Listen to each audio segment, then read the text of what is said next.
ಕಾಂಗ್ರೆಸ್ ಮಂತ್ರಿಗಿರಿಯನ್ನ ಹರಾಜಿಗಿಟ್ಟಿತ್ತೆ ಅನ್ನುವಂತ ವಿಚಾರಗಳು ಬರ್ತಾ ಇದೆ. ಈಗ ಅದಕ್ಕೆ ಪುರಾವೆ ಎನ್ನುವಂತೆ ಆಡಿಯೋಗಳು ವೈರಲ್ ಆಗಿದೆ. ಕಾಂಗ್ರೆಸ್ ಮಂತ್ರಿಗಿರಿಯನ್ನ ಹರಾಜಿಗಿಟ್ಟಿತ್ತು, ಅದಕ್ಕೆ ಪುರಾವೆ ಅಂದ್ರೆ ಸಾಕ್ಷಿಗಳು ಈ ಆಡಿಯೋ ಮೂಲಕವಾಗಿ ಹೊರಬರ್ತಾ ಇದೆ. ಈ ರೀತಿಯಾಗಿ ಬಿಜೆಪಿಯ ನಾಯಕ ಚೆಲುವಾದಿ ನಾರಾಯಣ ಸ್ವಾಮಿ ಅವರು ಸ್ಟೇಟ್ಮೆಂಟ್ ಕೊಟ್ಟರು. ನಾಗೇಂದ್ರ ಭ್ರಷ್ಟಾಚಾರ ಆರೋಪದ ಮೇಲೆ ಜೈಲಿಗೆ ಹೋಗಿದ್ದ. ಬಿ ನಾಗೇಂದ್ರ ಅವರು ಈ ಬಾರಿ ಸಚಿವರಾದರು. ಬಿ ನಾಗೇಂದ್ರ ಇವತ್ತು ಬೇಲ್ ಮೇಲೆ ಆಚೆ ಇದ್ದಾರೆ, ಅವರಿಗೆ ಮಂತ್ರಿ ಪಟ್ಟ ಕೊಟ್ಟಿದ್ದಾರೆ. ಆದ್ರೆ ಕಾಂಗ್ರೆಸ್ ಮತ್ತೆ ಅವರನ್ನ ಮಂತ್ರಿ ಮಾಡೋ ಪರಿ ಇದೆಯಲ್ಲ, ಇಲ್ಲೇ ಅನುಮಾನಗಳು ಬರುತ್ತೆ.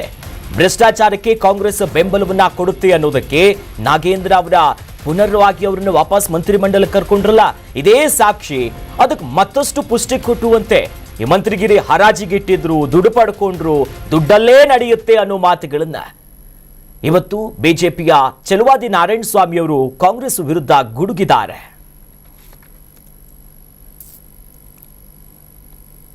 ಭ್ರಷ್ಟಾಚಾರಕ್ಕೆ ಬೆಂಬಲ ಕೊಡ್ತಕ್ಕಂಥವರು, ಹಣ ದುರುಪಯೋಗ ಪಡಿಸಿಕೊಂಡ ನಾಗೇಂದ್ರ ಅವರು ದೊಡ್ಡ ಬಿಜೆಪಿಯ ಮುಖಂಡರ, ಶಾಸಕರ ಬಹುದೊಡ್ಡ ಹೋರಾಟದ ಫಲವಾಗಿ ಅವರು ರಾಜೀನಾಮೆ ನೀಡಬೇಕಾಯಿತು, ಜೈಲಿಗೆ ಹೋಗಬೇಕಾಯಿತು. ಇವತ್ತು ಕೂಡ ಬೇಲಿನ ಮೇಲಿದ್ದಾರೆ. ವಿಶೇಷ ಅಂದ್ರೆ ಬೇಲಿನ ಮೇಲಿದ್ರೂ ಕೂಡ, ಭ್ರಷ್ಟಾಚಾರದ ಆರೋಪ ಇದ್ರೂ ಕೂಡ ಕಾಂಗ್ರೆಸ್ ಅವರಿಗೆ ಉಡುಗೊರೆಯಾಗಿ ಮತ್ತೆ ಮಂತ್ರಿಯನ್ನಾಗಿ ಮಾಡತಕ್ಕಂಥ ಕೆಲಸವನ್ನ ಮಾಡಿದ್ದಾರೆ. ಇದರಿಂದ ಸಾಬೀತಾಗತ್ತೆ ಅವರು, ಕಾಂಗ್ರೆಸ್ ಪಕ್ಷದವರು ಭ್ರಷ್ಟಾಚಾರಕ್ಕೆ ಬೆಂಬಲ ಕೊಡ್ತಕ್ಕಂಥವರು. ನಾಗೇಂದ್ರ ಅವರಿಗೆ ಮತ್ತೆ ಅವನು ಎಲ್ಲರ ಹೆಸರು ಹೇಳ್ತೀನಿ ಅಂತ ಹೇಳ್ಬಿಟ್ಟಿದ್ನಂತೆ, ಅದಕ್ಕೆ ಎದುರಿ ಕೊಟ್ಟಿದ್ದಾರೆ ಅಂತ ಒಬ್ರು. ಇನ್ನೊಬ್ರು ಇದಕ್ಕಿಂತ ಹೆಚ್ಚು ಹಣ, ನನ್ನ ಮರ್ಯಾದೆ ಪ್ರಶ್ನೆ ಅಂತೇಳಿ ಹೆಚ್ಚು ಹಣ ಕೊಟ್ಟರು, ಅದಕ್ಕೆ ಕೊಟ್ಟಿದ್ದಾರೆ ಅಂತ ಮತ್ತೊಬ್ರು. ಹೀಗೆ ಅನೇಕರು ಒಬ್ಬೊಬ್ಬರದನು ಈಗ ಹೊರಗೆ ಬರ್ಲಿಕ್ಕೆ ಪ್ರಾರಂಭ ಆಗಿದೆ. ಅಂದ್ರೆ ಒಟ್ಟಾರೆ ಈ ಒಂದು ಮಿನಿಸ್ಟ್ರಿಯಲ್ ಪೋಸ್ಟ್ಗಳನ್ನ ಹರಾಜಿಗಿಟ್ಟಿದ್ರು ಅಂತ ನಾವೇನ್ ಹೇಳಿದ್ವಿ, ಅದು ಈಗ ಹೆಚ್ಚು ಕಡಿಮೆ ಸಾಬೀತಾಗಿದೆ.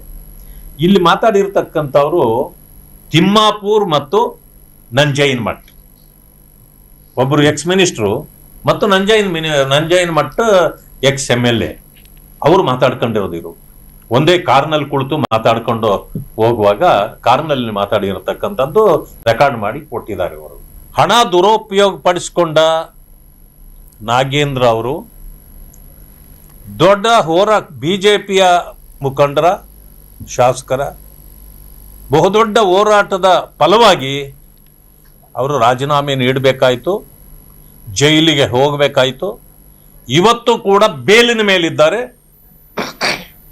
ವಿಶೇಷ ಅಂದ್ರೆ ಬೇಲಿನ ಮೇಲಿದ್ರೂ ಕೂಡ ಕರ್ನಾಟಕ ನ್ಯೂಸ್ ಬೀಟ್ ಫಾಲೋ ಮಾಡಿ, ಸಬ್ಸ್ಕ್ರೈಬ್ ಮಾಡಿ.